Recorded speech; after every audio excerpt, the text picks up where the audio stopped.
started. Okay, thank you very much. Thank you all for being here. We have Zooming in Dr. Kim McDougall from Gray Robinson, as well as Jessica Love from Gray Robinson. And they are going to share some of their expertise on the topics that we may bring up legislative-wise while we build our platform. And I know that Mrs. Clemenzi had asked at our last board meeting, this would be a great idea to have a workshop, and I think it's wonderful. And this one, we can hear from district staff too, and kind of collaborate what's happening at district staff if they see any needs for the legislative platform when we go to Tallahassee. And then hopefully today as well, we can get out our calendars at the end, and we can confirm a date where we go as a board. And Dr. McDougall and/or Jessica Love will be with us in Tallahassee when we go around for our meetings, and they will help set up those meetings. And so we'll have our paper with us at that time. Some may not know, but on January 7th, at the legislative delegation meeting, Dr. McDougall was able to reach out to Senator McClain and then Representative Johnson right beforehand, and they both said yes to sponsoring this appropriations for the roofing projects for $750,000. So right now where we stand, Mr. Lott and Mrs. Lake were wonderful enough to fill out the Senate and House appropriations, and those were sent to Dr. McDougall, and she is reviewing those, and then they'll be sent on to the Senate and the House. So right now, I guess we'll open it up. Dr. McDougall, did you want to start with anything, share anything about this building of the platform? You're muted.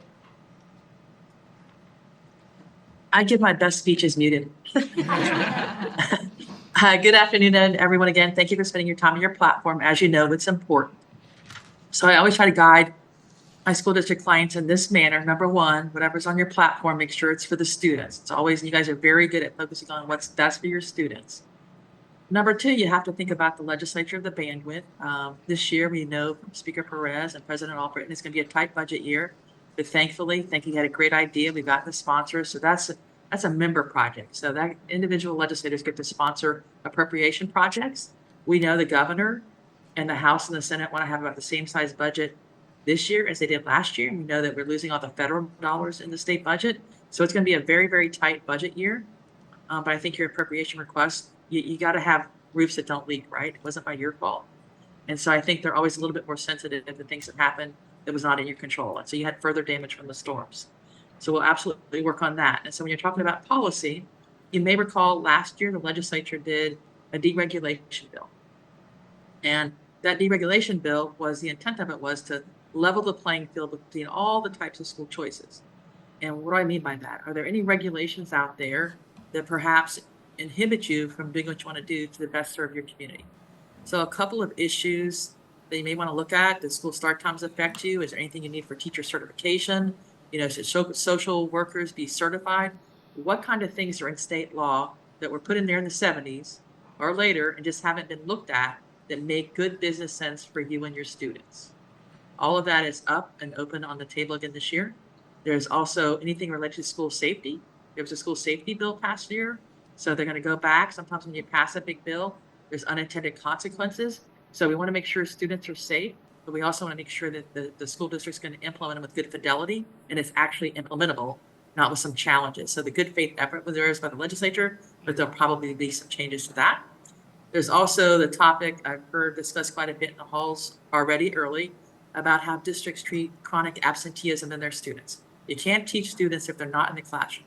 So districts across the state are doing what they can do, but I think they're reported differently, they're defined differently. So I'm anticipating something on absenteeism. So when we know they're going to do something, what's helpful is if you have any ideas on what would work best in your district. And so Jessica and I, when y'all come up here, you can talk about that. You also have to think about what you kind of want in the budget. Do you want to increase your FTE? Do you want to ask the legislature for more school safety allocation funds, mental health allocation funds? Do you want to talk to them about how they define capital outlay FTE? They don't cut all the different students that use your schools. When you hear capital outlay FTE, Like what is challenging to your staff and you as board members and as a superintendent? What changes would be possible in the bandwidth of the legislature and governor that we have? Does that make sense? Does that guide us up at all? Yes, ma'am. Yes, ma'am. I know we hit on a couple things last time. I think, Mr. Asbell, you hit on PICO funding. PICO fund. And I know you had some information, Dr. McDougall, about PICO funding and where it sits right now up in Tallahassee. There's not a lot, you know, the PICO money, because what generates PICO money is less and less and less. There is still, I'm hearing that the Workforce Incentive Capitalization Grant that Governor DeSantis started about 2 years ago, the House and Senate seem to be favoring funding that, so that would be a pot of money, because they're looking for things that can be non-recurring, one start. So career tech ed, if you have any issues, make sure you use that money. Because when we go ask for money or you want to increase on your platform, they're going to say, well, have you looked at these grants? Have you gone to DOE? Where are you coming up if you have money or you haven't applied for a grant? So make sure you have great staff, make sure they know about the DOE, whether it's a CT grant or some other grant that you're applying for, grants that you qualify for. So we can, Uh, and this just may be my own ignorance. I'm sorry to interrupt you, but I'm confused already. And will readily admit that I'm the least intelligent person in this room. So the PICO money to maintain our buildings, are you saying we can apply for a career and technical grant to use that money to maintain these buildings?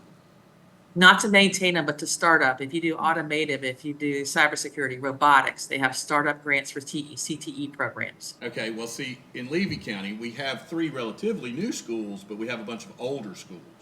Yep, And we are a rural county, which we love that. But That's agriculture right. don't pay us a whole lot of money. And we still have to maintain those buildings we have. And that's what I'm talking about. And I don't. you need maintenance money. You're right. We need maintenance money. I don't like this shell game that seems to happen a lot in Tallahassee. And I don't like Tallahassee. It seems to happen a lot. Hey, we don't have money for this, but if you apply for this grant and just using your thing, that's for new stuff. Well, I don't need new stuff. I need to take care of the stuff I got.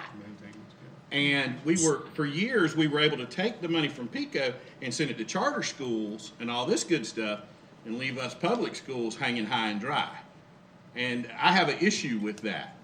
And I know that's the way and I'm a Republican, but I know that's the way our Republican leaders and our Republican governor tends to lead. They love that charter school. They love that. But we're still in Levy County. We have these great public schools that are better than any charter school you're going to run into. But the problem is that our low tax base, we can't take care of what we got. I don't want to, for example, talking about career and technical, at the little school I represent, we have a great construction class. It'd be wonderful to put all these new pieces of equipment in there, get a grant for that, do all these things. But what good is that going to do with the building around it falling down? You understand? Is that?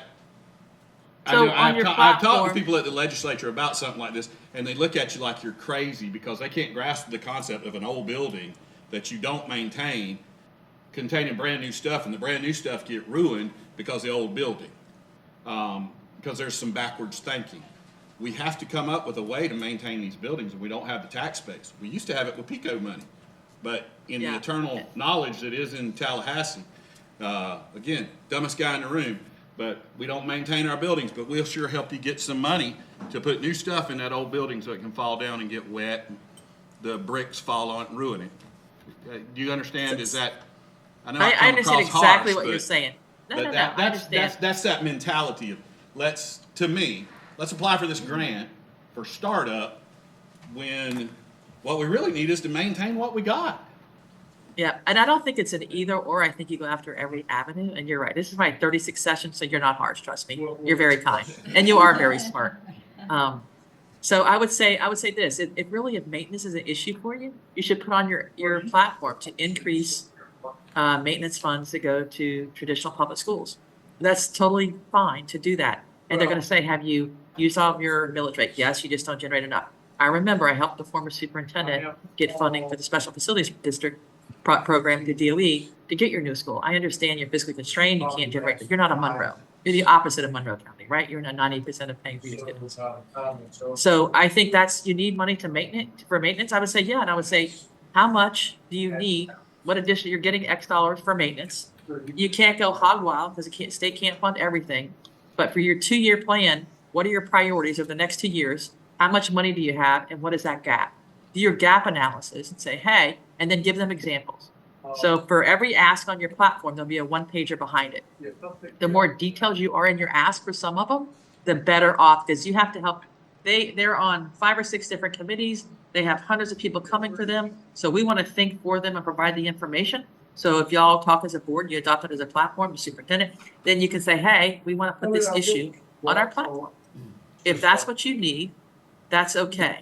But I wouldn't get mad at them for doing startup grants for CTE over at DO. That's one thing. Your district has this issue. Other districts probably like, I got new buildings, but I can't find anything to put in them. So the districts are different. That's why the decisions, they're just different. And then you have, the good news is you have Senate President Albritton.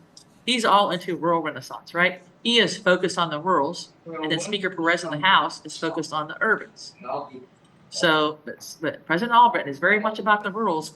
So you can put on there Levy County as a rural school district. That would be helpful. Okay. Well, I'm not saying we'll turn down the grant. We'll take it. We'll See, you are figure it out. smart. Well, poor people got a way of making things work that we can make it work. But it Yeah. would help to have a little relief on that. You want to do the right thing for your kids. Yes, and we could use that for vocation, which Yeah. is what we've always And wanted to we're do. big on vocation down here. The But best you have to- opportunities for our kids come through vocational. We got kids who are going to tear it up at college, yes, but we got a bunch that vocational is the best possible avenue Yeah. for them to move from this level to that level, and that's really what we're trying to do. And improve. The best way to improve our county is to improve our kids and improve their chances. And vocational is, for a lot of these kids, I would say a majority of these kids, is the way to go. And so you'll have a 1-pager that you'll have to do, and that's your case study. Because you have to assume there's legislators from all over the state. There's like 100, there's a lot of them, right? 120 and 40. They don't know your school district. They don't have the fortune of traveling everywhere, right? So you have to make your case in that 1-pager on why you need additional funds for renovations, remodeling, maintenance, whatever it is, and show that you've been very good with your funds. You just can't generate it. You have to make that case. And then that gives Jessica and I and y'all talking points to people that haven't been to Levy County. They're in very important roles, like Danny Burgess over in the Senate Education Appropriations Chair, versus Jenna Malika in the House Education Appropriations Chair. They're not from Levy, so we have to show them what it looks like and what the funds do. And they're very nice people. Okay. I've occupied enough time. Cool. Okay, I just was gonna go down the line and ask Mrs. Clemency if she had anything on her mind. What you said earlier, Dr. McDougall, as far as keeping the kids front and center, and as you're talking, I'm thinking, gosh, is this, everything kind of is a domino effect to me in education, but to me, mental health is such a, I don't want to say a buzzword, but it's what is always on our platform, always on the bigger platforms, the smaller. But when you talk about Levy County, our guidance counselor to student in our biggest high school is 600 to 1. And to me, 600 kids to 1 guidance counselor. And I don't know as far as funding how that would look or how we would, work that to change that. But that's my big issue because it goes hand in hand with teacher recruitment, where these teachers aren't signing up to work sometimes in our, schools because $46,000 to get punched in the face from a kid that has no one to talk to in a school. Everything is kind of intertwined. So to me, the mental health starts on that level where a guidance counselor is able to do their job because they wear so many hats right now. So I don't know as far as funding to get them some relief in our schools. Again, So that's a great point, because I think all of us, including myself, underestimated the extent of, after COVID, the number of mental health issues we're going to have, right? The kids are still having it. It's a different world. So I think it's a 2-pronged effect that you should probably look at if you want to look at this issue. Number one, you get a mental health allocation. Your CFO should look at the proviso. What are the limitations of how you can spend your mental health allocation? Do you need additional flexibility with how you spend that? If yes, that would be on your legislative platform. Second thing, the legislature historically hasn't done ratios because some school districts probably have more guidance counselors in their high schools than y'all do because those are honestly, budget decisions that are made by the board and the superintendent. So you have to see if this is a Levy County thing, how you've allocated your budget, or it's a workforce thing where you can't hire them because of the salary. But then look at the funds, because they're going to say, well, why are they asking for more? They get that mental health allocation. I'm going to need to know how you spend it. So I can say, they spent it on this, this, and this, but they're short. Right. You have to make your case study. That would Right. be a fair thing to put on there. Increase mental health allocation, and then look to see if you need flexibility in how you spend it. Yeah, that was my That's- question. Is it? Yeah, is that's it a fair. question for you, or is it a question that we kind of need to look internally on how we're spending our money and what, if we need more? Yes, time? both. Look at the language in the budget. Your CFO will know how it is. It's in proviso and DLE gives the guidance. Look at what you can spend it on, and then look at how your district is spending it, and that will tell you whether or not you need a platform issue. Okay. Thank you. Thank you. Mr. Whitehurst?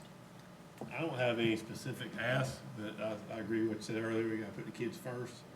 So we need to have the funding to be able to educate these kids, give them a safe environment and a good structure of a building to put them in. So, Yeah. I mean, I would lean more on, the people who's in there day to day, kind of specific ask or, budget wise, what we need. But I mean, Yeah. But as far as anything specific, I don't have anything specific, but that's. No, I can I'll translate that. separate I think what you're asking, if I heard you and hear your voice and who you are, I think you're supporting you would ask for the legislature to provide at least a 5% increase per student funding. So you can increase, everything's gone up. So you want to make sure you're getting a little bit more, so you can do a little bit more next year. And then I think for the kids, go back to when I talked about deregulation. What laws or rules, what do you want to do as a school board or superintendent? But the statute the law is just like, you can't be innovative. You should be as innovative as you want to be for your students because you're a unique county in Levy County. Is there anything it's just stupid that's preventing you from being efficient and highly effective? That's right. And I think those two things are a catch-all and your staff will know. Right, yeah, I mean, they're in their day to day, they see it, they're the ones. that, Yeah, exactly. They're in the trenches. That's right, yeah. That's all I have. Thank you. Mrs. Baxter? Well, I just, want to echo what they've all said. I'm a new school board member, but a retired teacher, so, I've been in the trenches and I know. I do know that we've got to, as Mr. Aspel said, we've got to maintain our buildings, or else we won't have a place to educate the kids. So that is important. But I'm looking forward to getting involved in this and seeing what we can get accomplished. Well, that's great. As a former teacher, half of what Jessica and I do is just teaching. We teach the members that look, I am blessed. I have a lot of education clients. On the other hand, I'm cursed because everyone's an education expert because they went to school. Not everyone has paved a road. Not everyone has built sewer systems. But when you talk about education, it's all from their eyes, right? Their perspective. And the first time they dabble in it really on policy or budget wise is when they're on the committee. So you being a teacher is very helpful because we have to go up and teach. That's why I'm talking about the one-pager case studies. Okay, so we have to help remind them, Levy County, fiscally constrained. We leverage our millage. This is how much we get. It doesn't pay for what we need for the students in here. And we have HB1, love it, national school choice. But so far, Levy County school kids, they're picking the school district. So we need to be able to show that we're a good choice as well. And so we need some maintenance. And so however you can, you have to be truthful. Once we put something out, we can't walk it back. We never want to be in the news. And it's how good you are. Thank you. Does that make sense? Mm-hmm. So you can tell I'm very passionate about this. Yes. Thank you. Mrs. Campbell? My two areas of concern are in the area of maintenance and FTE. I represent Cedar Key. We just went through this horrendous hurricane, and our whole county had some repercussions from it. But so I would like to see us be more mindful in what we are asking for as far as maintenance goes, not just to fix things, like for instance, we're fixing these roofs, but to be mindful of how do we get our schools to be prepared for the next hurricane. For instance, would it be better to have a metal roof on schools in Yankeetown and Cedar Key, since we have this problem reoccurring over and over again. So I don't know how to approach the legislature on that, but that we may be asking for more money, but if we can explain that in the long run, it's going to be more cost effective, and it's gonna be what's best for our students. And the other thing is with FTE, the problem of the schools having to close or not being closed, and us having to rush back because we had to be there for the FTE count, and the possibility of having to bus our students was really a very big issue this year. So I don't know, I know northern schools build in their snow day policies. I don't know that within the FTE policies that we can be mindful ahead of time of what would happen. And, usually in the end, they wind up forgiving us. So why Yep. not set it up where we don't have to ask for forgiveness, that we know that this might occur, and have a plan in place. Okay. I think that's a fair idea. On the roof, I would say we're probably too close to session. We're in our committee weeks now. We have one more next week, 3 in February, and then they start in March, and that's an expensive project. But I think that's good because you're planning for the future, and sometimes it costs more to invest, but it makes sense. Whatever the board decides, have that discussion, but find out what the cost is, find out what their priorities you have. I know you already have a facilities plan. Is it in the facilities plan or not? We go back, you kind of have to look at everything together to see what's a priority. So I would suggest, okay, that kind of makes sense, but as your board, go back to your facilities people and look at your plan. If you put that first, what does get bumped? Figure out what your needs are. The second thing, I think it's fair, you're right. You're not allowed to get paid for the days that you're not open, but they do give you forgiveness. So I think if you go back and you say, hey, I don't think they're just going to carte blanche give you forgiveness, but if the commissioner should approve it, right? These are the reasons why, because they don't want to. They want school districts to be open as soon as possible after an event, just like you do, right? Yes. But the statutes inherently, because some of them were written a long time ago, think that the school districts are going to be the worst and slow walk it. But you're the community, you're in vested interest to get everybody back into school so parents can go to work. They need a place to put their kids. The kids need to learn. They need to be fed. School's a great place. But I think that's a fair ask, because I also love HB1 school choice, but I don't think other choice options also get paid when they're closed, right? So you have a different rule. So for deregulation, it seems like, okay, you could dereg and say be treated like some other choice options, in a better word, because we don't ever ask for more regulation on their choice options. But if there's a state of emergency declared and your shelters are open, or there's flooding or something, but I think that's fair to look at in dereg if the board decides that. It doesn't hurt to ask. It never hurts to ask.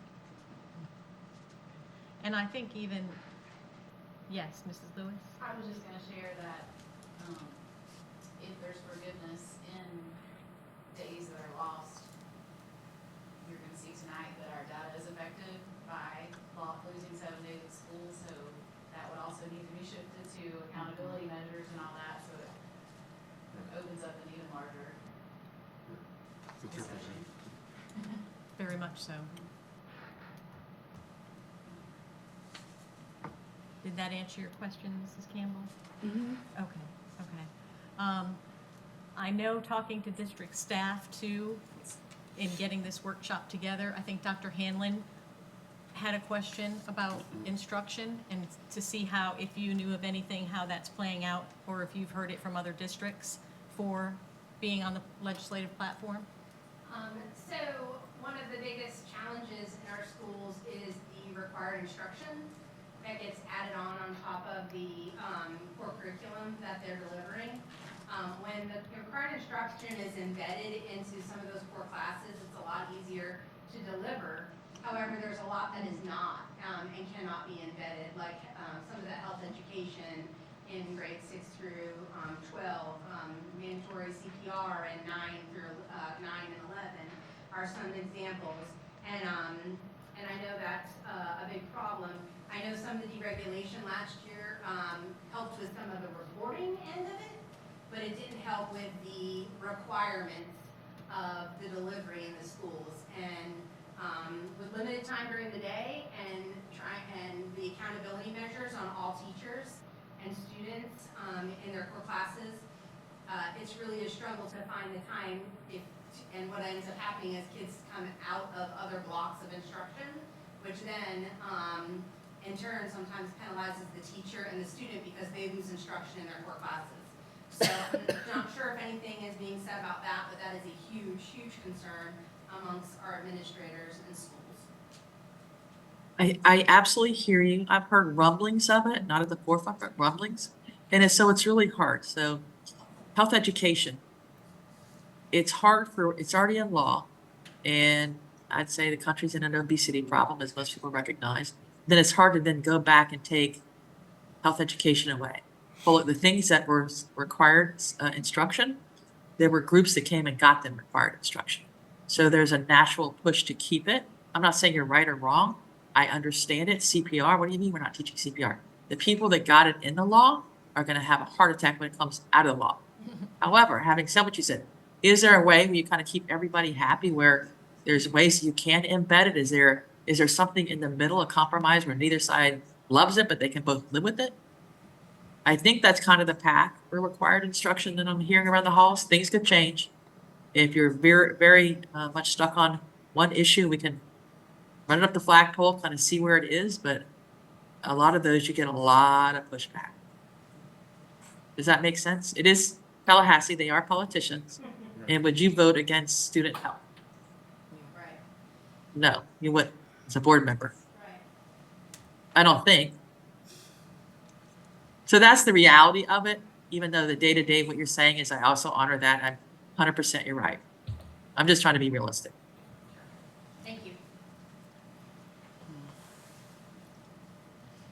Anything from Mrs. Young, your area that you're concerned with that we might be able to interject on the platform while we're all here and just pick, out of everything we've said today, pick our 4 topics? I know the roofing project is already in, but. I would, 2 things. I think in response to the mental health, things that you brought up, Ms. Clemente, and listening to what is being said about showing that we've exhausted our funds and all of the above, really made me stop to think, because we haven't exhausted our funds on a regular basis, we typically rolled money forward. But a bigger concern for us is we are coming up with having some art money that helped out with that. But in addition to that, it's more difficult to find the appropriate staff to provide the services to students. Currently, that's our bigger problem Right. than being able to fund it. In terms of being able to, just because of our rural nature, being able to find licensed mental health clinicians is part of it. But this year, we've seen great success by hiring a school counselor with our mental health allocation funds, with the focus of providing the mental health services right there, and that's our primary and only focus. I think that has been hugely successful for lots of reasons. One of them is, as a former school counselor, she understands the way the school works, and so she's able to kind of to come from that mindset when she's providing the mental health services to students rather than being an outside clinician who's expecting just to come in like for an appointment. She knows how the school schedule works and when you can pull kids and how to work with the administrators and the teachers and all the things. The trick with that is school counselors are so hard to find these days. It's hard for them to get certified.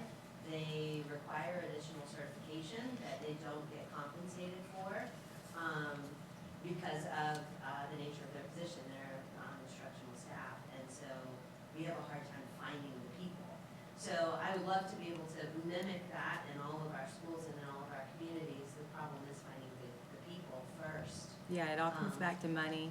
Yeah. I mean, really, it does. It's the salary that our schools are offering isn't, going to be as much as a private practice, and it's hard to compete with that. And I was We have just, some other great things that I think could sway folks to come and work for us in the schools, like the schedule, because they can work, 8 to 4 instead of working when parents are available to take their children to counseling, which is typically from 4 to 8 Right. at night, but we still have to contract with those folks and they know it, and so we're kind of, the people around here are few and far between that like to come by. So that's a concern, and alongside that is for our students with disabilities, the fact that our IDEA funding has not increased over the last 3 or 4 years at least that I know of.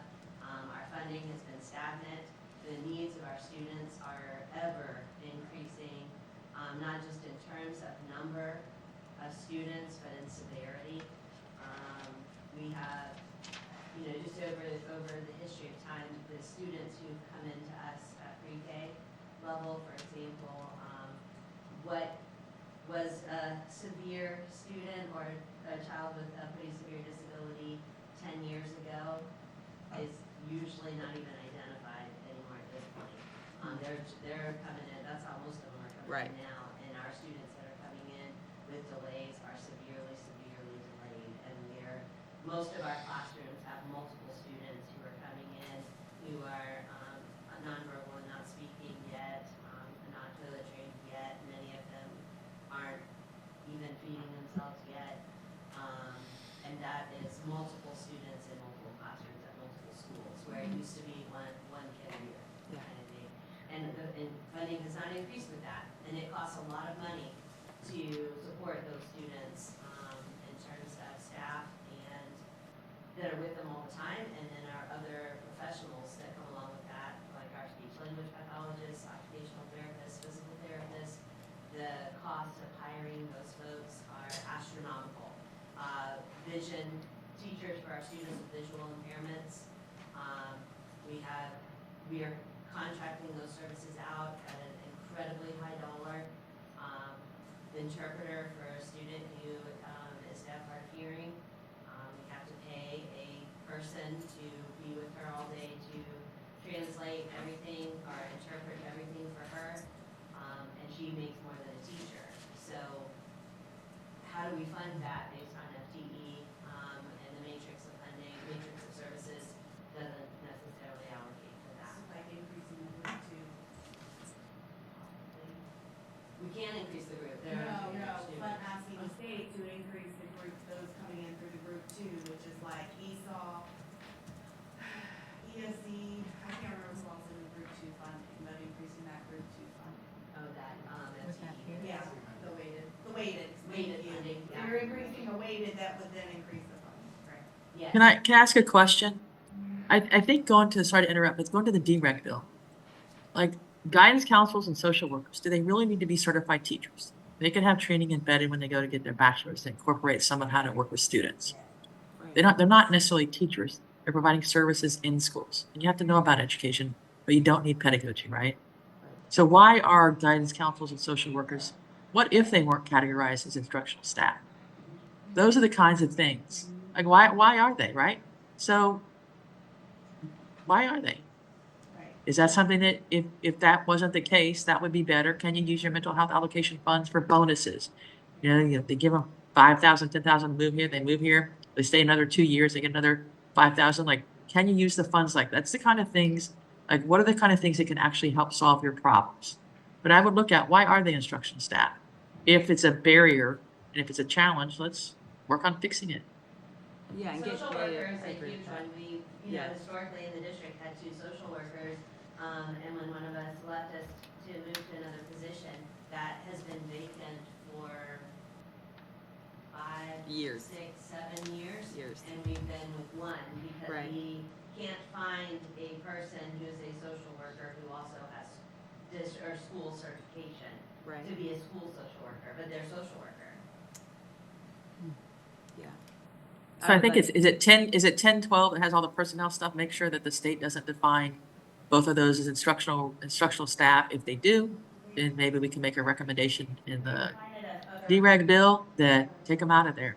But also make sure that we don't do something and there's unintended consequences. So do your due diligence, as I know you do. Like, I don't want to come back and have a glitch bill on my own glitch, right? That would be horrible. So I'm counting on the experts to just look at that.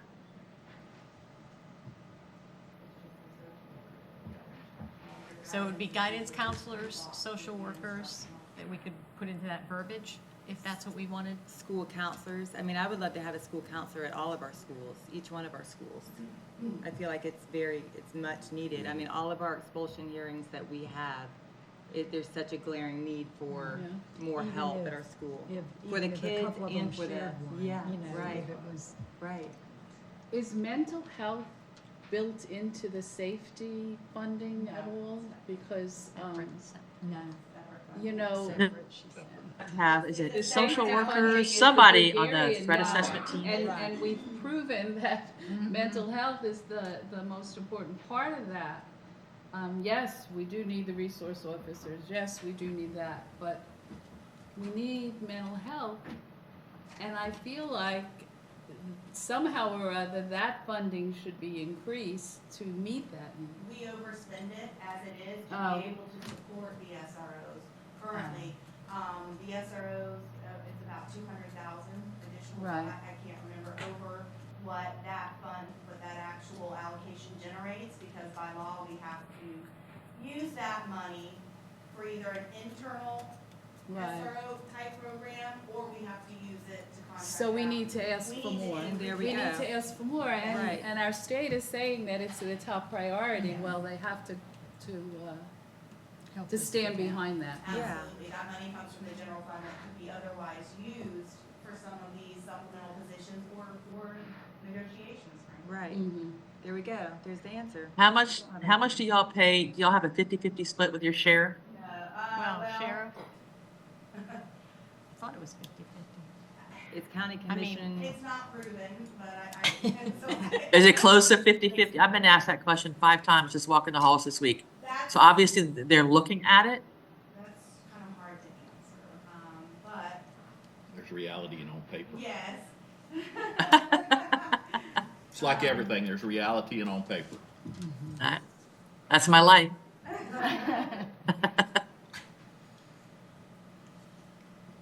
didn't get them to send me all of the pay records, but the problem is they have someone missing from their staff currently, normally. That's Oh, right. Right. Yeah, they have their own issue. That's right. So far, possibly, and Can I Yep. speak to PICO, because I think there's a little bit of a not necessarily misunderstanding, but there's not a broader understanding of what's going on with capital outlay. So I do want to speak to that for just a minute. So, in terms of PICO, PICO has been given to charters, it's shifted over to charters. The weight of that PICO dollar is, or the amount of that PICO dollar is continuing to decline over like 4 or 5 years to bring us on board to give them some of our local capital outlay dollars. So I think if we could ask them to hold steady at that 60% or do something in language to help relieve, continue to give the charters PICO, do not take our capital outlay dollars. So right now we would do 60%. For us, it's gonna be about an amount of 2 buses when the time comes and we have to share our local capital outlay dollars. Currently, we don't share anything because we have special facilities payback and we have costs. So let me go back in time and kind of tell you what we've been doing. So around 2005, 2006, we built Bronson Middle High School. Takes you several years to recover. We all know what 2008, 2009, what that looked like for our district when funding was going down on the other side. So there's a statute, a part of the statute that says you can recover maintenance salaries.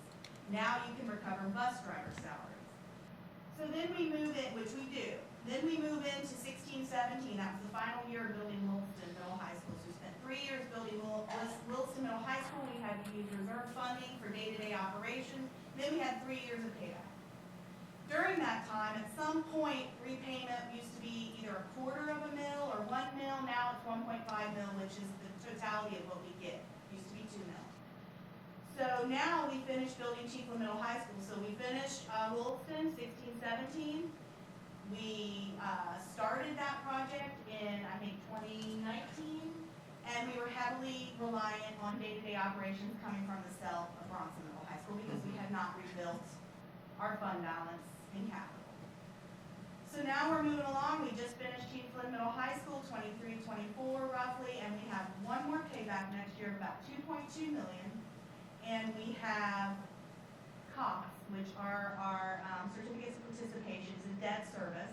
That debt service will end at the same time you pay that last payment. That debt service runs around $700,000, which would be what we need for about 5 buses. So in 2026, we're going to be able to have a little more capital outlay as long as we don't build something new again very quickly. And it comes at the same time that we'll have to start giving the charters roughly $150,000 to $200,000.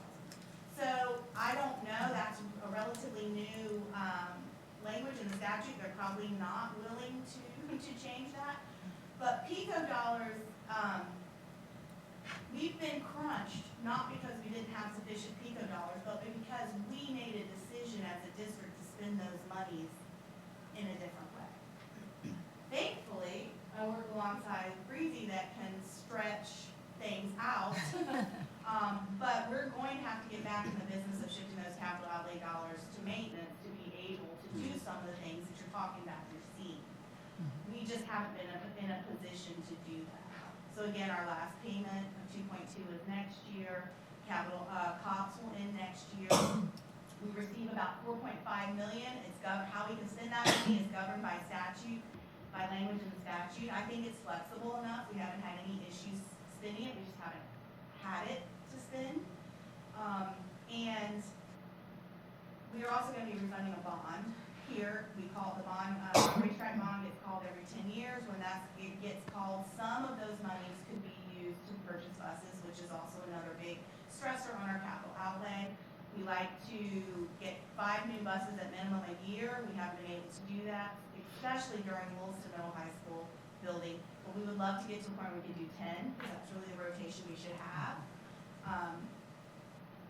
So from my chair, I'm not seeing that it's that we don't get enough. It's just been earmarked for other things. So we've had. Well, maybe that's the point I'm trying to make. So that's what you're noticing. Maybe that's the point I'm trying to make. We keep talking about this level playing ground. We're going to deregulate so there's level playing ground. It's not level. It's not even close to level. If you put the marble here, it's going to run all the way down there. Don't take from us. I'll accept don't take from us. You don't have to give me anything. Just quit taking. And if you look at certain things, like we have a thing tonight on our very own agenda that points out just how unlevel that playing field is. We have no say-so in the charter school, yet we're having help come up with a plan for their governance. At the same time, you're going to take some money. We had to have their help to build these schools. Yes, we had to do that. But now, looking forward, I'm not saying I'm not worried about today, but we have to look forward. Looking forward, they're going to take money of our limited money. We still have all these things that we have to do. But you're going to take. That's that year. Then the next year, what's going to happen? Look, if history repeats itself, if we look back, and I use PICO just because that's what it was. If we look back a few years ago, there were 1,500 high school, public schools in Florida, and roughly 500 charter schools. At that time, the 500 charter schools got millions and millions of dollars in PICO funds, and the general public schools got naught. And that was back in the day when we had to figure it out. Yeah, we reword it, we redo whatever, we dance the fancy Tallahassee dance, but the reality is, don't take our money. I think everything we've talked about here applies to one thing. Tallahassee comes out with mandates, and they don't fund the mandates. They don't give us what we need. Talking mental health. You got to give all this mental health. We don't have the ability to do it. You got to provide these schools. Okay, give us the freedom to do it. Don't take from us. I fully get what you're saying, but what I'm saying is stop bleeding from the turnip that has no more blood to give. I agree, but I think with Dr. McDougall, if we could focus, have you heard about anyone trying to come up with a different methodology for giving those funds to charter schools? Because per pupil doesn't make sense when we have 9 or 10 facilities and they each just have one. Yeah, it doesn't. So have you heard anything about trying to do that? I hear lots of chatter, but I think to your earlier comment, this was recently passed under the former Speaker Renner, that there hasn't been a real appetite to go back and look at it. Yeah. And the chatter that I've heard is, public schools, they can do referendums, they have all avenues, they go do their bonds, they have a lot more avenues to raise money to take care of capital outlay needs than charter schools. In charter schools, they get the money for the service, and charter schools should get the money for the buildings, no matter where you go. If charter schools or public schools, it should be, this is the chatter I've heard. So, there's chatter, but I don't know that there's bandwidth to change how that is. But I also, if you think it should be changed from FTE, how and why, what difference does that make? And is it fair to all kids? That's the optics they look at it from. You're way smarter on this than apparently I am. So if you have any ideas that's fair to all the kids, you know, we can look at it and see if we think there's bandwidth. We went out for a referendum, we'd have to share that with them. So Yeah, either way, there's no this answer. is kind of where we're at. And I don't think we're gonna be able to change it. If we were gonna ask, we could ask for them to continue to fund charters through PICO and give, but again, they're not willing to go back and relook at the language, give us more time to come on board at 100%. That might help. But for Levy, it stinks that it's 1 or 2 buses, but it's a lot more for a lot of other places because we have relatively small, currently, small charters. So I'm just wondering if your energy is better suited in some of the others. Like I totally agree with the school safety or that safe school funding. It is not adequate. It doesn't even, it all goes to our SRO. So anything that Adam does is above and beyond. I mean, it comes out of the general fund. So I don't know if there's anything there. I can run some of those numbers and give you an idea of that. That would be very helpful to show where you're spending it, how you're spending it, and then your priorities. Like, what do you want? What would you use money for on school safety that you don't have the money for because you're using it on operations? How do you want to harden your schools? And is there a school safety hardening grant at DOE? Did you apply for money if there is one?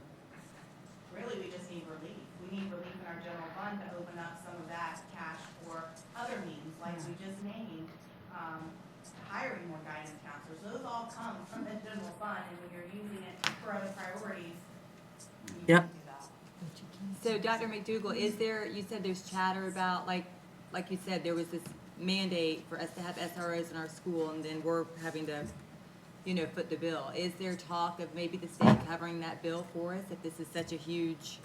No, the chatter that I've heard really is around making sure that districts aren't paying 100% and it's a 50-50. So both entities are invested. They're not all 50-50 or near 50-50. The problem is proving that, right? So the sheriff will send me time cards, and there's people in there that have overtime, that are Right. high paid, individuals that have to come in off the street to sub for an SRO, so there's all of these costs. So really, it becomes difficult, because we don't have the staff to sit and match every name on the time card with every SRO, login. So I think the last time I did it, I'll have to look, I think they were closer, looking like they paid 60% when they actually paid more. But then you think about the personnel that we're using for those positions, and we don't have the ability to ask them to use lower paid. Right. employees. Right. So how's it work? I mean, they invoice us? No, For it's a half- contract, it's a contract. It's a- Right, it's the contract they Yeah, vote it's a on, but contract. you said it's in timesheets, so what? They have to because auditors now want, not timesheets, they want to see logins on the Raptor to ensure we have an SRO every day, and that's the services we're paying for. But I do think, though, our sheriff doesn't nickel and dime us, because he goes to extra activities that he's not billing us for. That's awesome. So, Yes. like, I know that they're paid to go on the safety patrol, but we're not paying them, we're paying our flat contract rate. Dr. McDougall, have you heard any rumblings about them looking at just how much they allocate for transportation? No, there hasn't been anything. I've heard chatter about the shiny bill. So like every year, the hazardous walking condition bill pops up, right? But we should expand the 2 miles. You can't pick up the kids. You should do it 1 mile. A bill got pretty far last year, but the issue is great policy. There was no budget with it. So you have to be careful. Some folks got up and stood in support of it, and I told my clients not to because there was no funding attached. So transportation hasn't been really, it's more on types of buses, vehicles, different choice options can use to transport students in the types of buses that school districts use, but nothing I think it would make a difference in your district. Okay. Mr. Lott or Mr. Stockman, Mr. McClellan, anything on your end before we try to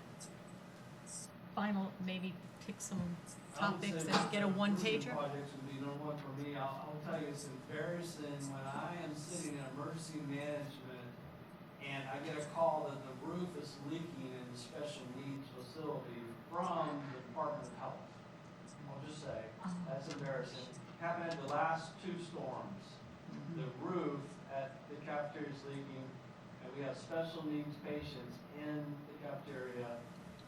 That's embarrassing and dangerous and unnecessary. Hence our roofing project Get it away. appropriations. Yep. And we're gonna have to work really hard since we know it's a very lean budget year and they're having to cut the budget by 3 billion because of the federal dollars being cut. So I always say this, I don't know if y'all have, Senator McLean was very gracious, Representative Johnson. If you have relationships with your delegation, thank them, invite them to events, get to know them. If you know anyone else in Tallahassee, use your leverage when you come up here. Let the superintendent know so you can meet with them because you may know other people through different ways. So it's going to take a lot to get that money. So did we just go hold off on the roofing project? And focus on that? I think this was a conversation we had last year where you guys wanted to focus on something and not go under different directions. Yeah. Dr. McDougal, what's your thoughts as far as, I think y'all had said that in some of our, little sessions or whatever. Don't have too many, be specific about 1 or 2. To get. I think for I'm very happy that y'all decided to go with one appropriations project. That's one thing. The other things we're talking about are in the base budget, where the legislator doesn't carry the weight of getting it through the process. The base budget, whether it's mental health allocation, safe schools allocation, you can ask for those and it doesn't jeopardize your member project. If you would have had for the roof and buses, 3 different projects, that would have been a problem. You have one appropriations project that's appropriate, and it's also appropriate to ask for the mental health, the safe schools. I mean, the school board members, you want students to show up safe to school every day, leave in one piece, leave better educated. So I think it's okay based on the conversations y'all have had. I think you're looking pretty good on your platform and it fits your students. So I think you're in a good place. None of it's going to be easy, but I think at the end of the day, you have to sit back. Here's our proposed platform. Does that reflect our students and your administrators? You have great teachers and staff. Does that reflect our priorities? Mental health, yes. School safety, yes. You need to maintain. You need instructional staff, the guidance counselors, and social worker. That's an issue that reflects who you are. So if someone doesn't know your district and they just see your one pager, that should reflect your priorities. Not your 100 priorities, your top 5 to 7. So I got a question. Breezy, on this 750, that's just a fraction of what the total need is, right? Yes, sir, that's our most urgent needs is, I guess. That's like the top 4, right? Well, there's more than. But there's more than. But, that is our most urgent. We've got roofs that are old these are the ones that we just cannot repair anymore and make safe. They were the ones on the last board meeting, the Yeah. agenda, wasn't there? Is that some of the list? Wasn't there a list, I think, Yes, at the it last? was. It Yeah, you was- gave us a Well, it list. was one that she gave us the list. Yes, ma'am. But there's, Okay. Bronson Still Elementary. got plenty of. we got plenty of others that need. Aging roofs. Oh, yeah. Key. Well, this leads to my follow-up question, and this is kind of talking about people, but this, we're all grown ups and we're gonna talk real. We went to the legislative meeting the other day. We're asking for $750,000 to protect children, to protect these buildings. Breezy's in the building business, and everybody knows the roof is a crucial part of every building. This is where we put people when the hurricanes come.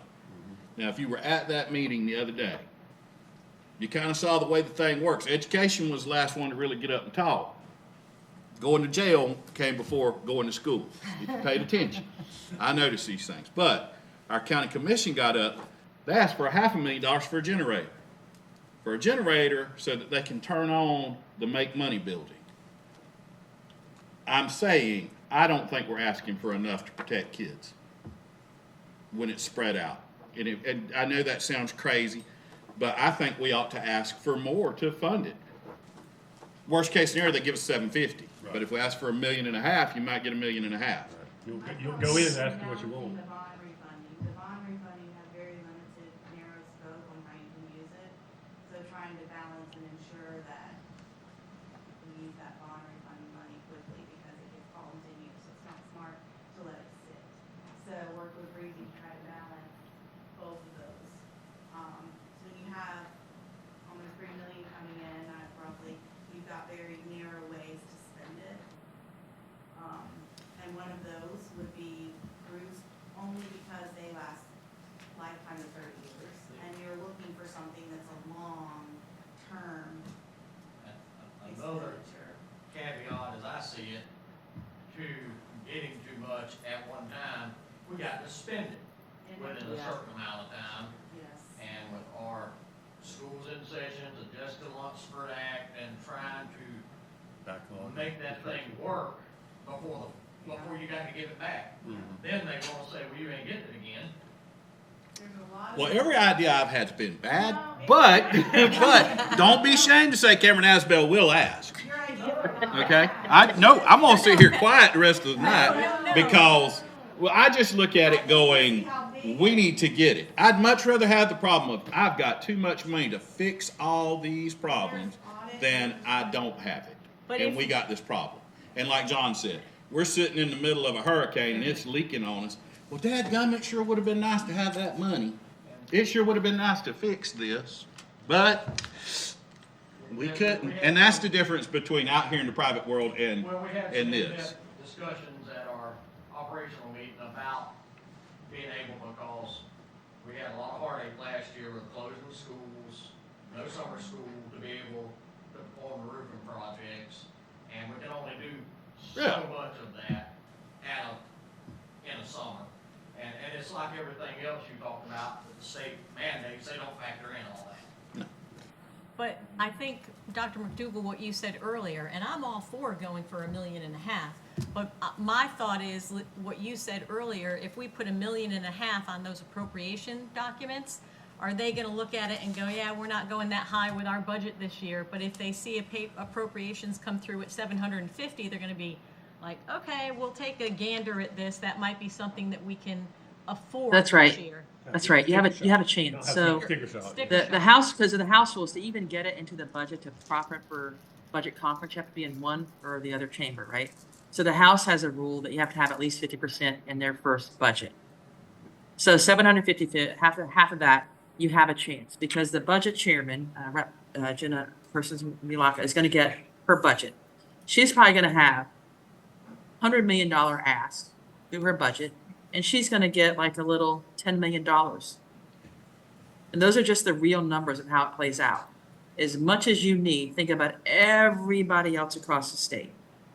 So if you're realistic, you're relevant, and these are urgent, is she going to pay more attention to that, or more attention to something over there that's not as urgent, leaky roof, affects the kids? So I hear what you're saying. You're not wrong. You should ask for more strategically for this year, knowing that we're kind of going off the cliff with the money that the legislature has, and they've asked us to be more fiscal conservative. They're doing zero-based budgeting. Your CFO will know what that. They have not done zero-based budgeting in years. They're taking every budget item out, even base budget items, saying, why are we doing this? Should we have different parameters? Do we keep it or take it out? In years past, they just looked at adding things on that you take out the non-recurring and then you add back in. So they've sent the message loud and clear. The governor vetoed $1 billion last year. I don't think the legislature wants to be in that position again this year. So they have given the word, be frugal, be targeted. We will fund some projects, but it's going to be super tight. So I just think they've kind of given us the Google Maps to having a chance of success, and we should probably follow it. Not just the best case scenario, but it's where we land with this amazing process. Does it help any that we asked last year and got turned down? Yes. This is coming around again. So. That was a yes. So, but you have two different, your delegation is different. So you have new leadership. Everything's different. Every 2 years it's a new thing. You have a freshman House member. You have a seasoned new senator, but a freshman in the Senate. And, it's like everywhere else, seniority gets more, right? But the freshmen will get a few wins, so we have to look at all the factors in play. It's just, so that's my best counsel. You're not wrong that you need it, but I'd rather us have a chance to get it. So looking at the time, do we want to, Nail something down? pardon me? Nail something down? Okay. Nail something down, and then possibly while you're still with us, Dr. McDougall, look at a date in February that we had talked about, so we could go up as a group prior to that busy start of Yes. session and when everyone else is there, so we kind of have more one-on-one before the large groups show up. Yes, there's interim committee meetings during the week of February 3rd, February 10th, and February 17th.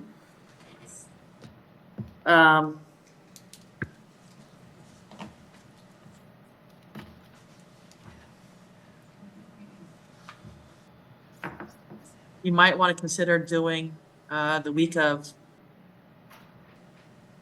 February 10th, if that works.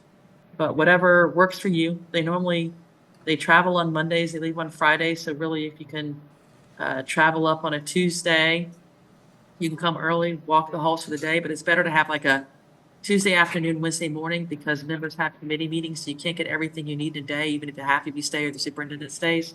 But really, whatever works best for your schedules for one of those 3 weeks, that would be best. Are there days, are you going to be with us? Did you say you wanted to be with us? Oh, yes, ma'am. Oh, yes. Jessica and I will show you the love. Okay, is there a day now that you're looking at that would, or a few days? She said the week No, of the for 10th. them, for their Yeah. schedule? For us,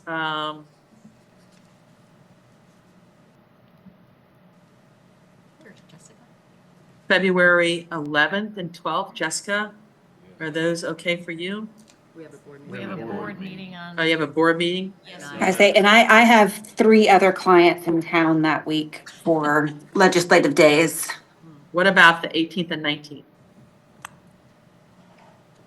Those work great for me right now. Me too. Those work perfect for me. I don't know. Y'all are the clients, so obviously we'll defer to you. I can do either one of So those. like days. an We'll make it work. So you said afternoon, what were you saying? Like an afternoon? Like you maybe drive up. 18th? If you come up a have Tuesday morning, On the and then you can have meetings Tuesday afternoon and then Wednesday. If you can do one, if you're able to do one overnight. Could we do all day on Tuesday? Because everybody kind of has another schedule. It's hard to stay overnight.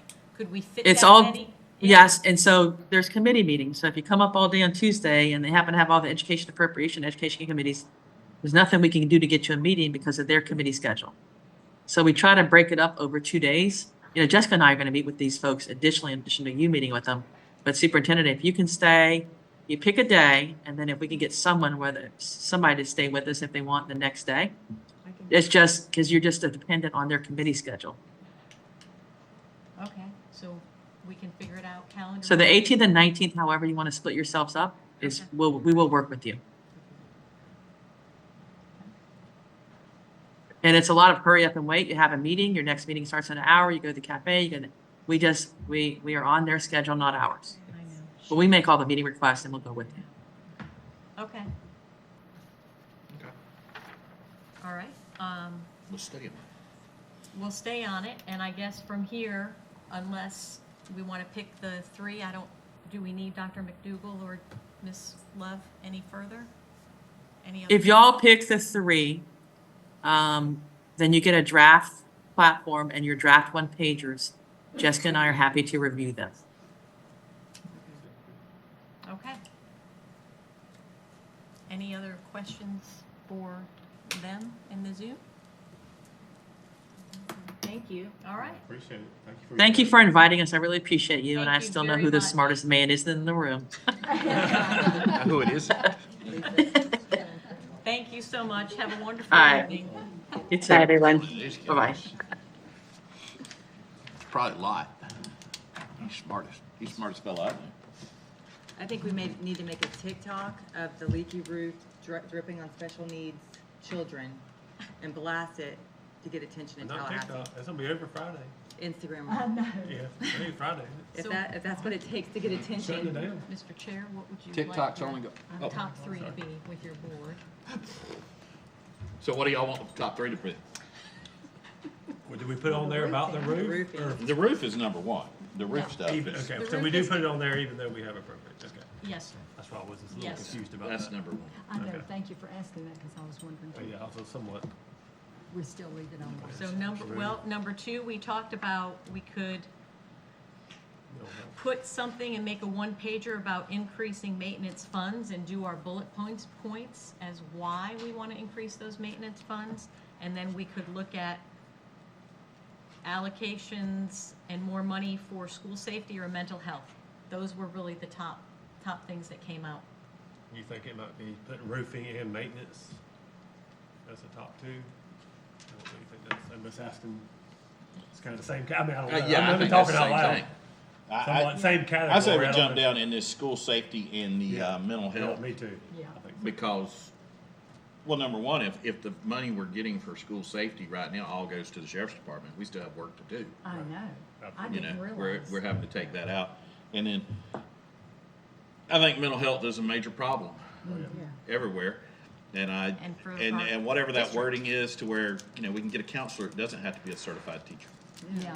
I mean, That would that to sure- me is, Yes. that to That'd me be is helpful. more that level playing field stuff. Mm-hmm. I mean, you know, we all know there's, if you go visit some of these schools that get funding, So one, there's people there that are teachers that didn't have to go through what you had to be to be a Right. teacher. That's right. I think we're across There's our counselors there that are, and two and well, you take, not talking about them, but you take church schools, certain church schools, Right. the preacher is the counselor.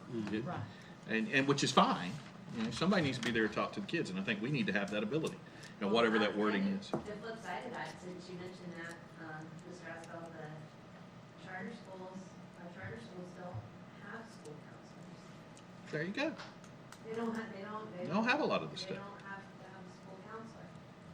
So we have to help them be able to do some of those roles without even having it.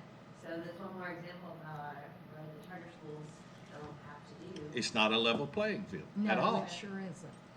Are they mandated to have an SRO? Mm-hmm. They are, they do have that. It's in our contract. And that falls to us to oversee that, right? Right, we have to put them. It's in the contracts, But, on the agenda. So just roofing or roofing/maintenance? Well, the roofing's, Okay, I say we concentrate on the roof all right. and just Maintenance. reemphasize we want that. Yeah, School safety, number two. school Mental- safety number School two. safety, number two. Mental health, Mental number health, three. I think would be number three. So that when we do go to Tallahassee, our one pager, they're working on the roofing project with the appropriations.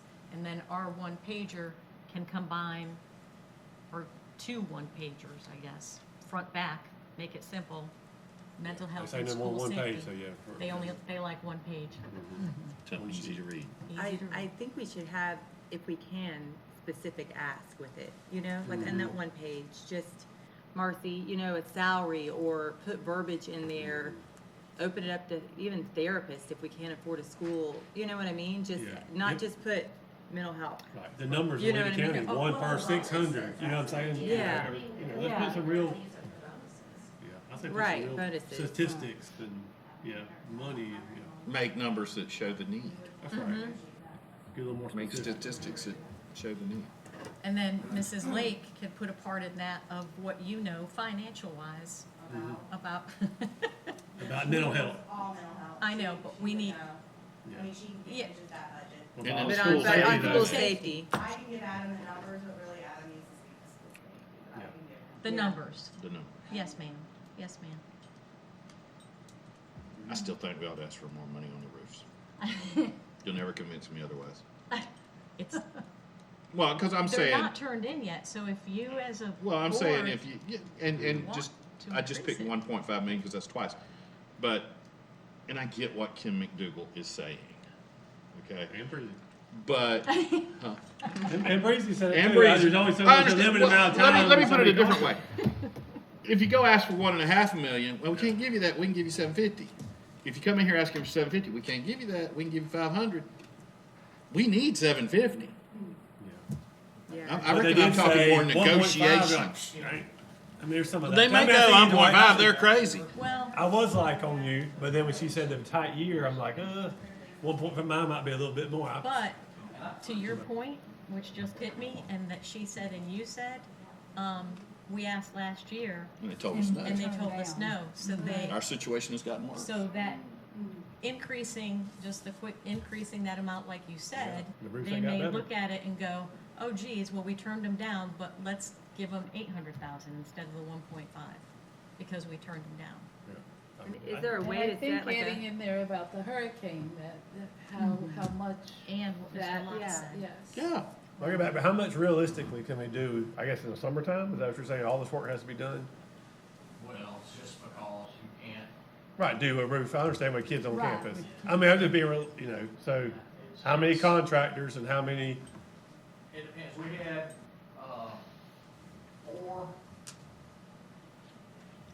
4 contractors show last year for our Wilson Elementary project. 3 turned in bids, right, and the others I contacted weren't interested as far as that size of a project. right. Or I contacted O'Neill out of, Lake City up there. They don't bid work, they've got a set contract with school board, Swanee County. He said he wasn't interested in Right. bidding work. And so you're limited on a big project, you're cutting out, a lot of people. And I really, to answer your question, we don't know till we bid them out, how much can be done. But it affects us and our campuses, that's more where we have to gear what can be done in a year. How much can we quadrant off and not use through the summer months? And moving all the, staff and students that's gonna be there to safe areas and still be able to get access to workers and stuff like that. What would be your thoughts if we got the money? Would you bid it based on each school location? Have a lump sum for all of it? You kind of spend it a couple different ways? Basically, that list you have Uh-huh. is our most pressing needs. Right. You got multiple roofs at some locations. So Yes. would you break it up by school? Yes, no, it's, some schools like last year was Wilson Elementary. Right. Was I was asked to, prioritize. Right, yeah. What's Age worst- and worst cases condition, we have. right. And that's why that list was created. And we just working our way down that list. If Wilson Elementary needs the whole campus done, we did 3 buildings last year. But there's, like, the middle school at Cedar Key is our worst building right now with the last storm, so. What I was getting at was, if you had, you said some of these jobs are too big for one company, but if you broke it down, Right. Cedar For Keys is individual only schools. 75,000, and then this and that, would you be more participation Well, and from when contractors? we bid it, we will not award to one contractor. We That's will right. award, say, if we got 3 buildings at one school, Right, it's gonna be one contract. right, makes sense, that makes sense. But we will not award the whole Right. project, they will be bid out. Okay, that's what I was getting around to, how you, what's the bid process? And we get more participation because we're a smaller company, That's you right, know, that's one, they can handle. right. I mean, if you don't say a $750,000 project across 4 different campuses, that's be like, you probably, the pool of contractors that's on bid it's gonna be pretty small, if any, Exactly. That's gonna be too We don't much for want- one person. Because it hurts us, it's mainly for us to get our best dollar. That's right. Because if you exclude people from bidding Right. because of that Competition. scope, That's right. then, and what happens, we have these mandatory pre-bid meetings, so we know who to communicate with from emails, any questions, any, addendums That's right. on our specs. Scope of work, that's right. But if you show up, and this happened a few years ago, not on a roof, but another project, one contractor showed up for that mandatory pre-bid, guess what happened to his price? I guarantee you, That's right. I guarantee you it went up. Is there a reason why they have to be mandatory pre-bids? it's just for us, and because what happens if you don't, then you'll get somebody showing up at the last minute with a bunch of questions that didn't get all any of the addendums that's been discussed, and you'll have a big problem. We've had that before. I just know in our line of work, I've seen more and more people go away from mandatory pre-bids. They have pre-bids, but not mandatory, because you run into that same scenario where some people didn't make the meeting and they weren't able to bid, and you get a small class. I mean, that's just, I just wasn't sure if that's the state statute. Our main purpose is to know who to communicate with, so when there's an addendum, Right. it goes to everybody. That's right. Everybody has all the information, and you don't have people standing in here on the day of awarding a bid at the school board meeting say, well, they didn't give us this information. Everybody got sign-in sheet that submitted their emails and all that. And so it's, you know, Right. kind of helps us make sure everybody has the same information. But we do try, we'll dig the bushes trying to get Yeah, people to participate. bid. So the senator and the representative already have this $750,000 figure though. But it has not been turned in yet, it's still in review, so that number can be changed right now, it's just sitting with Dr. McDougal and Jessica. They haven't turned it in to Senator McLean or Representative Johnson. Well, maybe ask for them. Well, again, Yeah, it may just be that I'm not smart enough, and I'm willing to admit it. I'd have sure felt better if Dr. McDougal had said, hey, no, don't ask for that money. But instead, we had that lawyer Tallahassee talk where we did all that. Do we or do we not? There's something about Tallahassee. How many of y'all went to school in Tallahassee? Did y'all learn that? Did you learn that up there? She's wearing the colors too. I went to the wrong school. I went 25 miles up there, and they were like, hey, this is what it is. Try 900 when they're under the million. Yeah, I'm just saying, I view it from a negotiation that's right. aspect of, because too many times I've seen them up there where you go, I know you we can't give you all that, we give you this. And I don't want to get 500,000, I want 750, so if I ask for 900 or $1 million, Well, even that playground equipment they did a couple of years ago, the last thing we got, Yeah. I think we asked for like 450, and they gave us 375 or they something. never like give that. you what you ask for. Yeah. Well, I think Even like in good Angela years. says, if we keep it under $1 million, Maybe. I think we're gonna be more likely. And then you're under the million. She was really, 99999. Yeah, 975, you're under $1 million, and I go, okay. And I mean, Right. say for example, if they give you, they don't give you 750, they give you 700, we can make it work, Oh, yeah. yeah. you know. All right, so y'all tell If me we- what amount, and I'll If we get 800, we get a little better roof. I'll like email Angela, her to change 975. that figure. 975. But I like- say 975. But like what Breezy's saying is if the people aren't there to do the work or Right. not Then take you'll give the, it back. the bid, then the money's just sitting there and we lose it, which in my opinion, we should be getting help from Tallahassee. We have non-working roofs. They should say, here are some contractors, In the here's some hurricane people to area, do this, prone and these area. hurricane hit, let Yeah. us provide you. But we have Before we 3 develop years. 15,000 Alico acres in the middle of the I state. mean, I'm getting that money right now from a hurricane grant. Yeah. But we have three years, if they Oh, is say it 3 yes, years? if they, It's 3 years. No, we can spend that in 3 years. Sure. Surely. Well, it's not just the spending, there's a whole other piece to it, but yes, I mean, it's 3 years, and remember, we're gonna pay for it up front. This money doesn't And you come. get like, reimbursed. We don't get 900,000.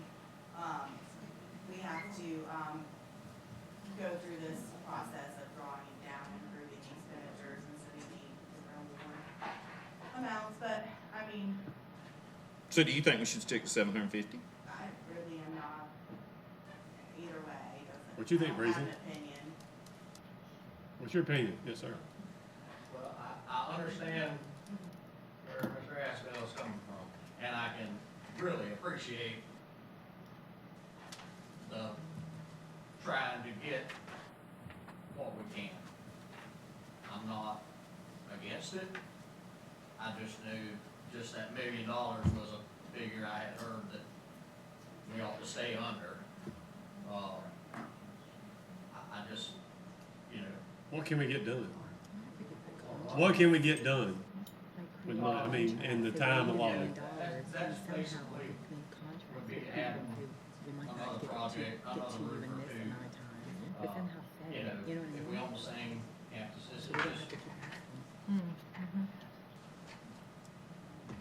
We can make it happen though, right? we can we get it done?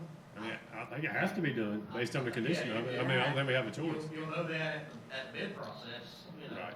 And that's when you really know if you can get it done, because that's when you send out that bid packet, they understand it's gotta be done. Right. Well, also too, I mean, you look at the money based on your estimates, was it based on pretty current numbers? You feel like they were old? I mean, is there an inflation factor in there? I mean, we might need more money. Numbers last year, we actually come in under our budget numbers.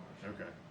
Now, we did do a lot of Work yourself- structural woodwork replacement in-house. In-house, right. That saved us, I would guess, 20 grand. You know, I didn't, that's another thing. We don't have the staff, just like a small rural, to analyze everything. Right. The job costed to know how much your time and materials But were we put do in have that. pretty good numbers. We updated the Cedar Key number, from what I had last year. And part of that is due to scope of work. We're wanting to use a peel and stick underlayment on that, where if you have shingle blow off, shouldn't get water inside because of that self-adhering underlayment. What's your thoughts on Ms. Campbell's comment about maybe metal roofs replacement? I love metal. I'm a metal person. Right. But the concern is not getting our needs taken care of because of the cost. Right. So, you know, But if we're asking for more, maybe we could. Yeah. What would you say percentage wise metal adds to a roof? 20%? no, it'll be more than that. It would be more than that. The way metal roofing works, from my knowledge, and I have a little bit of it, where you save the money for metal roofing is going over your existing roof. Right. Our project, we can't do that, don't need to do that, because we have sustained damage. Gotcha. We need to get down to that deck. Okay. So your materials are considerably So more. you're talking about pulling all the shingles off, Yes. replacing the plywood Yes, before sir. you be able to put metal And, on. and I mean, Yeah. I'm a fan. I just don't know, I'm looking at what I know Right. needs to be done, Right. and are we gonna be able to do 2/3 of what we need to be done for the same money? You know, I'm not against putting metal roofs on Right. at all. You're just saying severity of it, we can't roof over it. You don't have to tear it up. You will, I would not on a Recommend. commercial building, it's gonna be. And, we also do affect, some of y'all may have experienced this, cell phone signals. Yeah. Oh, yeah, Yeah. through high school. Metal on. That's true. Did hide the cell phones. Oh, yeah, you get to. Ain't supposed to be using them at school anyway. That's true. That might not be a bad thing. Yeah, oh, yeah, you're right. Oh, you getting them bills. That Oh, might yeah. not You don't be get a your, bad you don't get nothing till you walk out. Okay. Let me ask you, did insurance not play into this at all? This damage to the roof? Or FEMA? I mean, is there no, we have no recourse as far as that goes, since this was actually damage from the storm? Yeah, we met with FEMA. Since that, what, an hour and a half maybe? I don't know, a long meeting with FEMA and, with emergency management. And, they outlined the steps that it would take for us. And number one step would be for our insurance adjuster to come look at it. The extent of the damage was not such that, we would gotten very much out of the deal with FEMA, and it was a lot of red tape, as you can imagine. The damage, they said had to be over 20%, I believe, Breezy, correct me, you were in that meeting, I thought you said 20%. And we did not have 20%, damage at Cedar Key or Yankeetown, but it was still significant, and obviously with the age of some of those roofs, some of them are gonna get worse the more storms you have. I don't think anybody could have anticipated us having those major storm impacts so close together. That was Right. one thing that hurt us. But we did look at that. I actually wrote a grant through the Florida Department of Emergency Management and put in a grant to have 3 roofs Southern Yankeetown, and we were denied that grant. There were a lot of grants that were approved to raise residential homes, Right. but not a public school. And as far as insurance, and I can't speak to that a lot, we may have some people around that have some insurance knowledge, but there's your deductible is Right. based on percentages. Right. Our insurance policy is huge, so our deductible is huge. And so I don't know how exactly that factors in. And then you have to but I- figure the depreciation of the roof and all that, and by the time you meet all the deductible, you filed a claim that's gonna knock against you for and it's- $4,000 that won't do nothing on the roof. And then, I don't know that our insurance works like homeowner insurance, but we got a different deductible for Hurricane. hurricanes. Probably, to make it affordable, so. Well, in writing the rationale of why we're asking for that much money, all of these things need to be included. They need to know that. So Mrs. So- Hogan needs a figure. Are we 975, whatever figure y'all wanna give? 975. My opinion. What is the consensus of the group? I want us to get it, and I don't wanna be greedy, but, So they don't just deny, they just give you a reduced amount? No, No, they they denied. They They denied. They denied. They denied last year. Last year, Well, it's they totally denied denied. last year, so that's also going to be mentioned, so they wouldn't want to deny us twice. well, let's hope. All right, I wish we could get creative in our wording where we don't lose the money, if that's our fear of losing it because of the ask. You know, if we get it, if we're in fear of losing it, I wish we Right. could get creative in our language. We can get creative. Yeah, then why not? well, can't Dr. McDougal Absolutely. with that? Absolutely. Mr. Lott's good with that too. Wink, wink. We're not gonna have any issue, since we said 750, with the representative sponsoring it if it's more, is it? Since they already approved of something, Well, are they that's- gonna look That's it what up I'm just again? thinking. Confused about, That was on your one pager. It was on the one pager. I mean, Dr. McDougal Right. would make that phone call and we could Ask them discuss. to reconsider. Yeah. Or do we, That. or does that make it look bad? Us I don't too? Does think that make I us don't- look bad? After we looked under a microscope and found Look that our close. needs are more than 750, maybe we'll get 750 then. If we ask for more, I don't. Or if they turn around and say, no, I'm sorry, Dr. McDougal, we can't raise it up, then we can go back down to the 750 and still run with the yeah, with the let's do- sponsorship. Why don't we do that? Yeah. Worst they can say is no. Worst thing- More seconds, but I'm also of the mind, we pay Dr. McDougal for her expertise. Absolutely. We send this to her and her expertise can notify me back, go, no, big boy, you don't do that. You stick I'm with okay with 750, that. Yeah. That's why I'm paying you. That's, No, I yes, think we're sir. flexible enough. Yes, sir. so just so we can be sure we have these here, do we need a motion on this? Or can we just by consensus? We don't, This is a, By consensus. because it's a workshop. by consensus is fine? Okay, so number one is the roofing and we're moving that number to 975, pending Dr. McDougal's reply. Right. And then we're gonna follow it up. Number two is going to be school safety. And, number three will be mental health.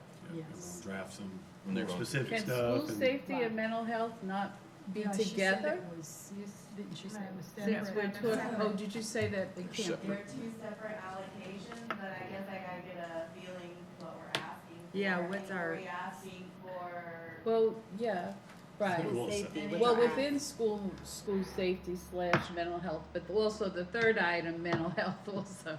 Well, That what- would I come thought we from- discussed the school safety. Right now, all the money that we get from the state is going. Going to the Right. That To was our asking SROs. for an We need increase in hardening. the allocation. Yes. But for mental health, were we asking for a loosening of the credentials for guidance counselors? Were we asking for more money?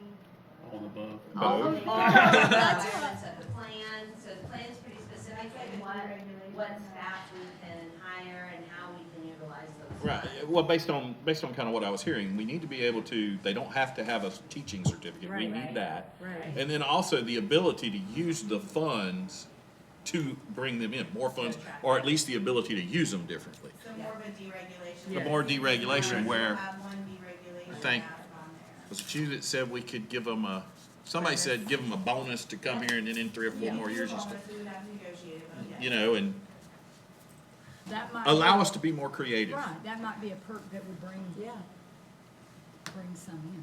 Kim, did you make a comment earlier that we had to give back some money on hardening? Yeah, it's just the way Reese's is timing, because I was speaking to what Reese's says, they heavily monitor that money, and because it's a special, however it's funded, they. It was pull that earmarked for a money certain back part of and you Hardening don't County? spend it all. Okay. And, we're trying really hard to not have to give it back, but I don't think this time it's. Was there certain like stipulations about how that money could be spent? Is that probably why we're having to do it? Because Well, what happened is they changed it midway on us and they required contractors. So we had to contract for something. They didn't erode all of the actual appropriations, and now we've got to do another contract to pull that back in. And we kind of hit a timeline issue. But any of this money is audited, monitored, and there's a lot of, nothing's free, right? Right.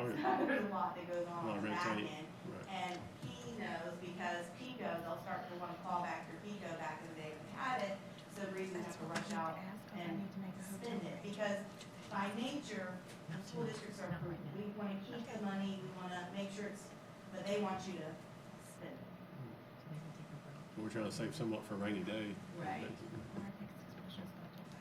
So I think his concern was being able to spend it in 3 years, so whether. But if it is pulled back, it's not the end of the world, I don't think that's. Yeah, I was just curious, you know, you made that comment about hardening, and then here we are asking for, you They're know. not asking for hardening money, they're asking for roofing money. And Yeah. I'm sure we could use more hardening money, but it's just the way they give it to us to spend it. Are you talking about the safe and secure money you're asking for? Yeah. Right, so I'm kinda like, we're giving, You're talking about hardening, not roofing. that's right. I know. Ask number 3 is that, so I was like, Yeah.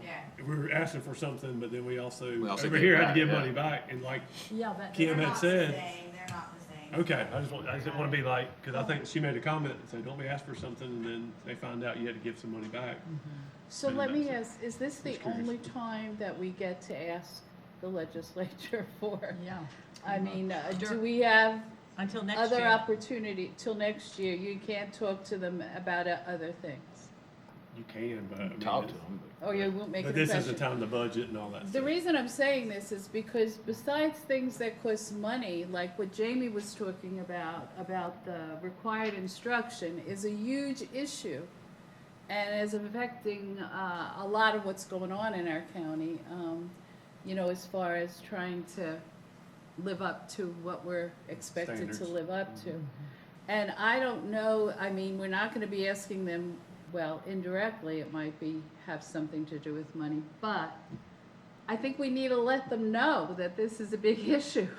And we can do that still. We I can mean, make- you we could can have- add that. We can have those conversations when we're Oh, there. no, you're saying talk later, not added to this. Yeah, what wouldn't be? I mean, is the magic number only 2 or 3? That's what I heard. Yes. That's what we've always been. We've always been Yeah. told. Yeah. Keep it Yeah, simple. right. You don't But wanna- I just, you know, I want us to be always about what's best for the students in the long run. Oh, yeah. And yes, oh gosh, maintenance, all of that, yeah, we gotta have safe places and we have to have safe schools and all. But the learning that's going on is a big concern and we see all these barriers they're throwing at us. And we need to let them know, or the people who are making these decisions, there's gonna be more of those coming down the pike if we don't let them know that we're watching and we don't want it. Do you agree, Jamie, or what? Okay, yeah. I'm not saying like she said, well, nobody's gonna throw out health education, it's not that. It's, you're teaching some of the same things over and over Right. and over and over again to students from 6th to 12th grade. They don't need that. There's kids that are, if you have 11th grade and you need to teach your kid, and their required instruction is CPR, there is no course that is tied, that an 11th grader has to take, that aligns with CPR instruction. So now you're having to take them out of their core instruction Right. in their mandatory classes that they need to, Yes. complete in order to graduate, and that's what's the burden on schools. and on the teachers and on the students. And you're asking teachers to teach things that are not in their wheelhouse, but it's added on top. And so who else are you gonna get to teach it? Or you're gonna have to, use, a lot of times, sometimes we try to use outside entities if we can, but then there's a lot of hoops to jump through for that as well.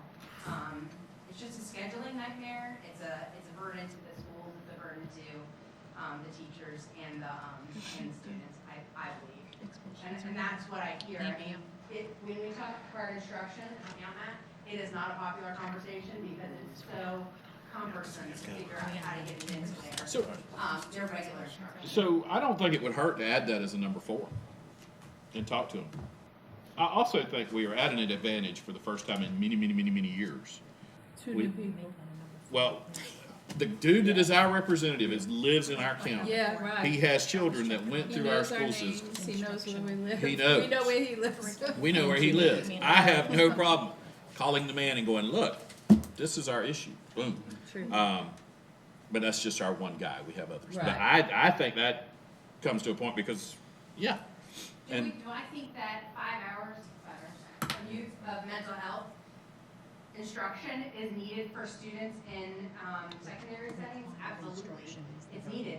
Where are we gonna do it? That's the question. Yeah. Where do you do it that you're not taking So- away from that student's normal schedule? And that's what they keep piling on top of and don't have, these people are making decisions and they're not in the real world Right. to determine, wow, how is that ever gonna work?